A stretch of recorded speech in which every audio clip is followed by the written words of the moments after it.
Your next comic up is actually your headliner for the night. You've seen him on The Tonight Show. You've seen him all over LA. His comedy career speaks for itself. Give it up for the one, the only, the master of the rap, Perry Kurtz.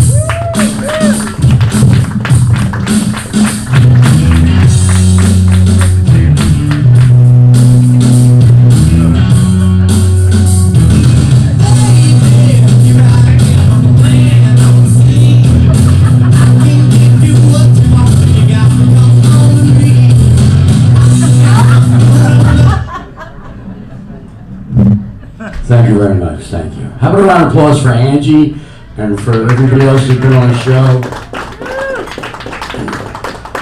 I have to tell you, I've had laryngitis all week. This is the first day I've been out of the house, sort of talking, so normally my voice is much higher. God, I thought that was going to be funny when it was coming out of my mouth. Well, my name is Perry Kurtz. I'm going to be a comedian for a while. I am 66 years old. Thank you very much. I guess the applause and the noise because I made it this long. I've been doing comedy for 43 years. I've never had a day job. This is how I make a living. Yep. Tonight it's costing me money to get here. It's just gas. But I'm happy with my life. Glad that I got to do what I love. I've been married to the same woman for 27 years in a row. Thank you. We've been separated for 7, so I've been happy for 7. And I met my wife in 1990 online. That was back in the days before we had color, before we had speed, before we connected. Didn't have pictures. Everything was black and white. When you would type a word, it would build itself dot by dot. So you had to wait. So I typed my name and I went boop, boop, boop, boop, boop, boop, boop, boop, boop, boop, boop, boop. That was the P alone. By the time my name finished printing on the screen, my wife made a sandwich, ate it, digested it, and made another sandwich. So we started talking. We were online for 20 minutes. She called me. We talked for 40 hours over 3 days. And I fell in love with her because she had a southern accent. I travel in the South a lot. I love southern accent. People in the South are very friendly. And they enjoy talking. They have a southern drawl, you know what I mean? They stretch it out. They say, hi, how are you? What's up? They stretch it out. My wife has a phrase when she was leaving, I'm going over yonder. You ever heard that? I've looked at 157 maps. There's no place called yonder. But I fell in love with her because of her voice. She came to my house. We fell in love. Those days my wife was 24. I was a little bit older. A lot older, 14 years. And she had giant breasts. Giant breasts. They were 45 triple G's. Yeah. You know why they call them triple G's? Because when you see me go, geez, those are some big titties. Each one was the size of a soccer ball. They weighed 8.5 pounds. And they were great when she was 24. Because they stood straight out. But after 20 years, gravity takes things like that, and they stretch out. And now when she sits, they look like long water balloons just rolling out on her legs. Yeah, so you ladies that want to get big tits, forget it. Keep the little ones, because you'll still have those. Otherwise, when you're older, you'll have 5 sets all attached to each other. I mean, we could still titty fuck. I would tie them in a knot and adjust the tension.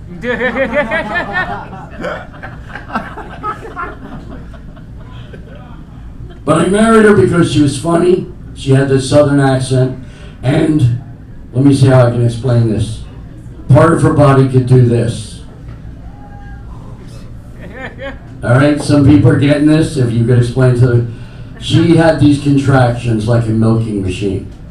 I didn't have to move, I could just lay there and I'd be done. It was great. And one time, she was on top of me, and we're going at it, and her boobs are swinging around. All of a sudden, I see one of them coming towards my face in slow motion. Actually making that weird noise.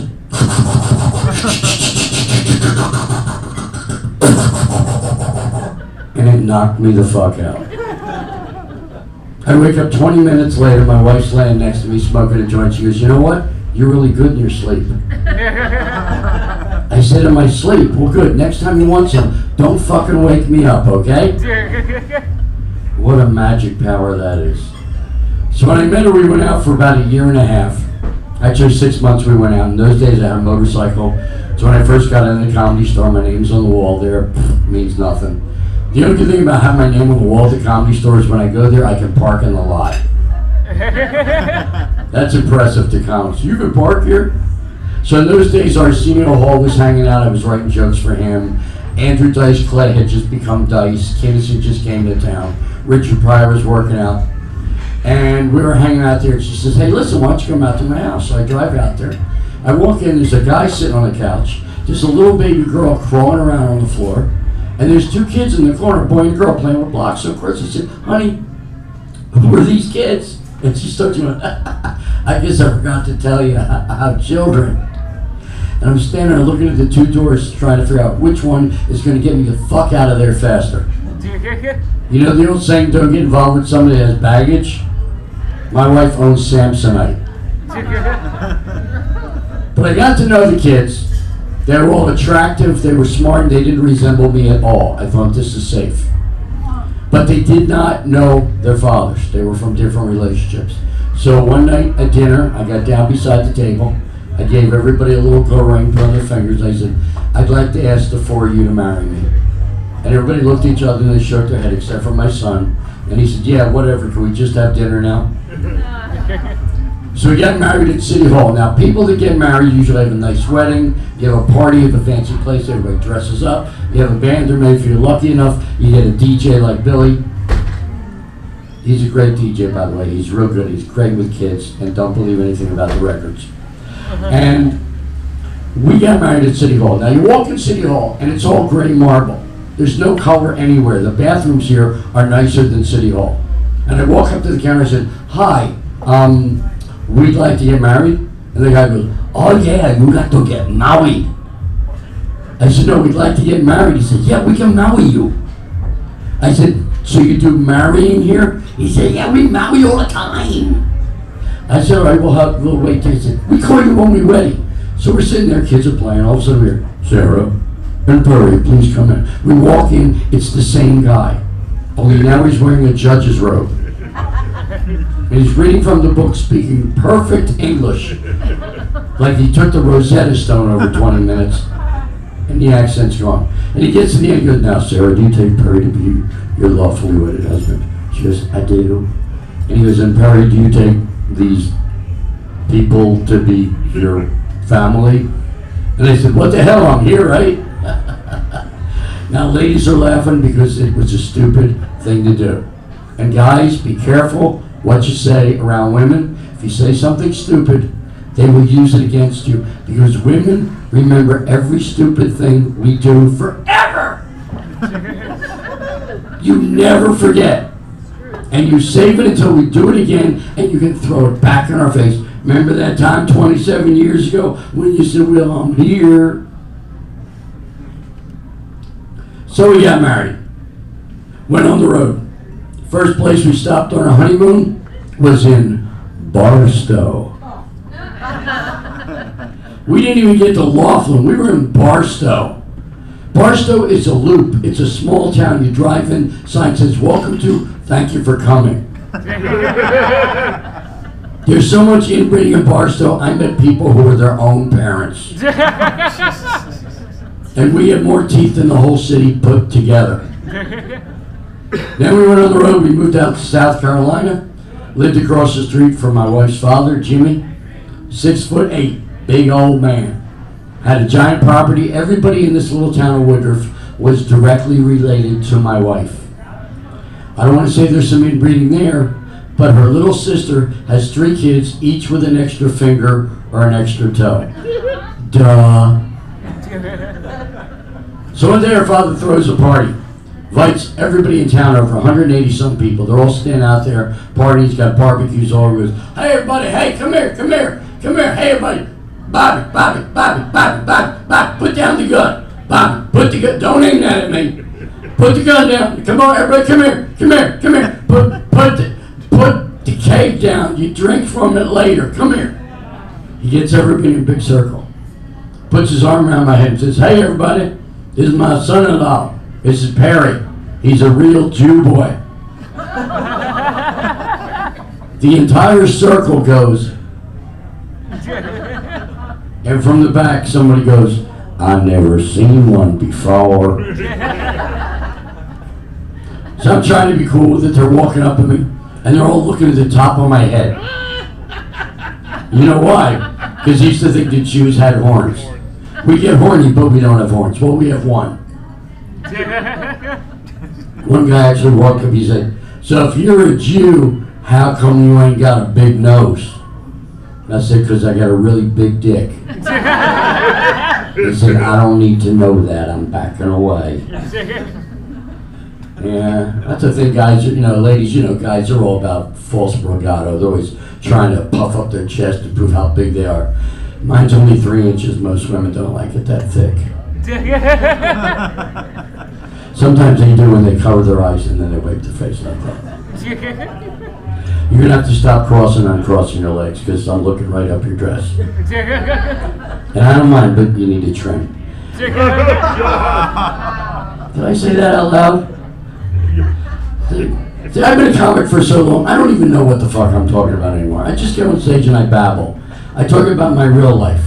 Like I said, I lost my voice on Wednesday. This is the first day I've been able to talk. You know, so I've been still calling people, call me up on the phone. "How are you?" "I can't talk."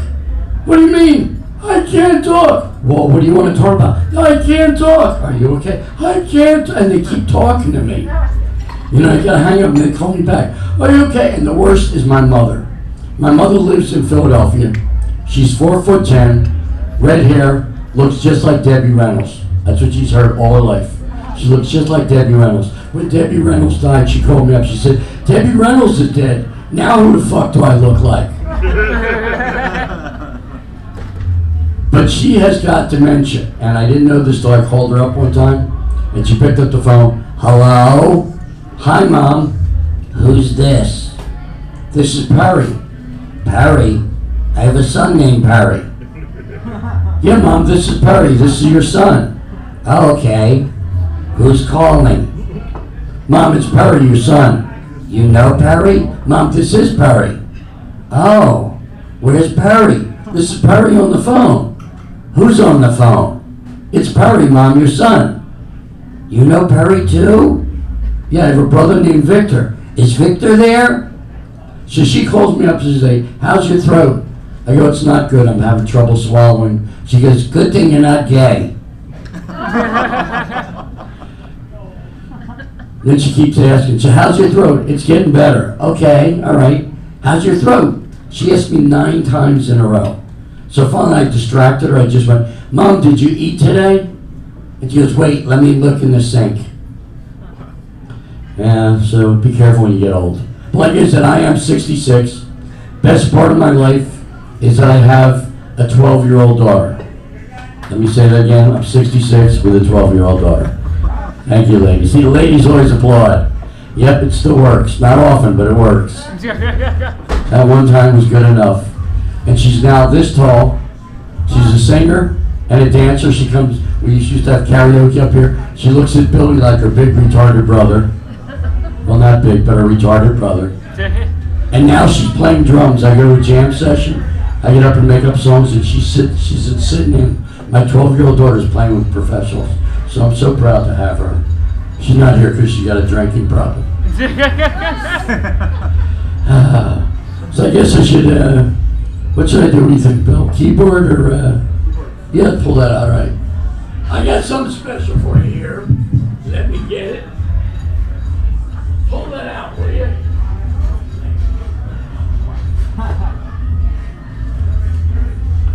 You ever seen one of these?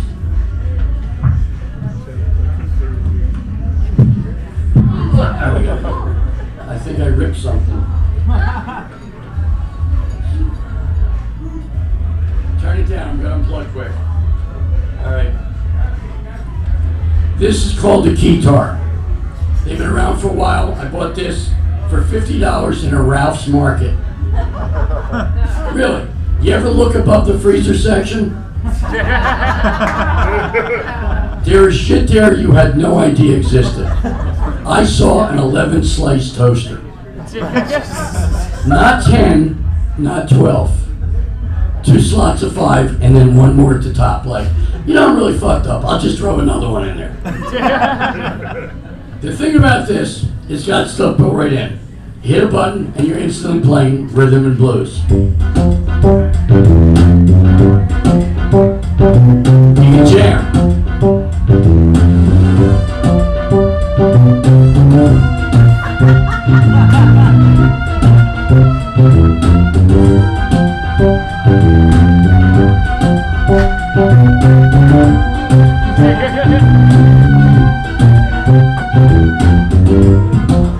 And when you're done,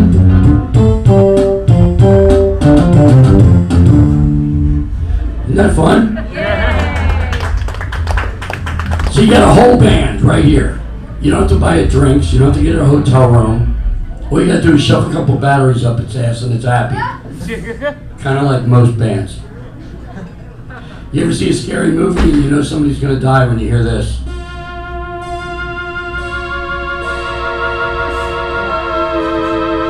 Ah! And she falls down and the monster eats her. And when she's done, she says thank you. She says, you gonna eat this again? You wanna get some to go? So how many people are gonna be having sex later tonight? Let me find out. Anybody here?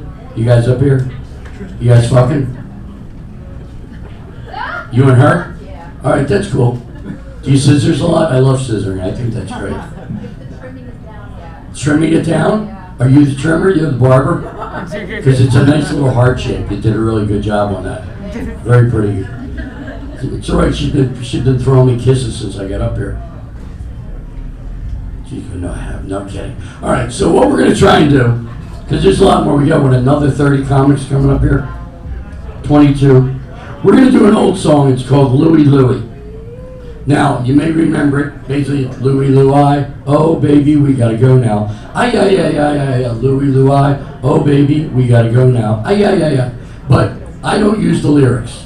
So I'm just going to create it about whatever I can see, and it'll be about you.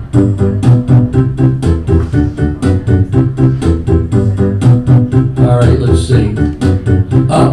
I started to sing. This guy over here put his hand on his head. He's looking at me, he's looking and saying, man, what the fuck did you just say? Why are you messing with me? I'm sitting over here. I'm all the way on the side. Why don't you go do some shit or else I'll drag your fucking ass outside. But you would really do that, would you? No. Thanks for saying no. Because I got really scared there and that'd be a bad way to end my fucking show. Get my ass kicked up on stage. Oh yeah, it'd be funny to you. But it's not really something that I want to do. Come on, Louie Louie. Oh baby, we gotta go now. Ay ay ay. I said a Louie Louie. Oh baby, we gotta go now. Ay ay ay ay. Now back there, it looks like he's talking to Angie Crumb. She's that girl, yeah, yeah, you're the one. She likes to fuck strangers. Hey, my name is Bob. Come on home, give me a good job. I don't think it's gonna happen for me, but I don't really care. I'm doing it for what I see, and it's not about me, it's all about you. Let's see what else is going on. Oh, I see you too. She's taking a drink from the cup. Now, swallow it. I'm sure you've done it before, and it's not just a bit. But that's what you do, and this is what I say. And now I'm gonna show you the way I like to play. This is called karaoke. Remember, I'm a trained professional. Do not try this. Thank you.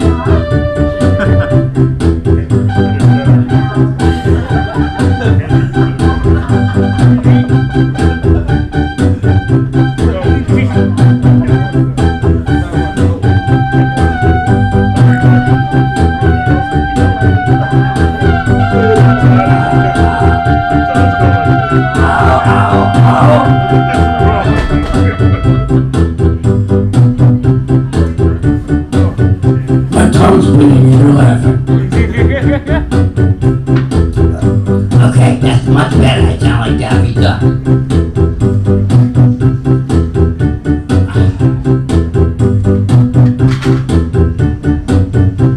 Alright. This is the last one I'm gonna do. And I want to say I'm really counting on all of you. Don't forget to tip your waitresses because they work hard for you here tonight. So be really good so their night is not a bite. And come back. They do this Wednesday, Sunday too. We got comedy twice a week for all of you. Come on, a Louie Louie. Oh baby, we gotta go now. I said a Louie Louie. Oh baby, we gotta go now.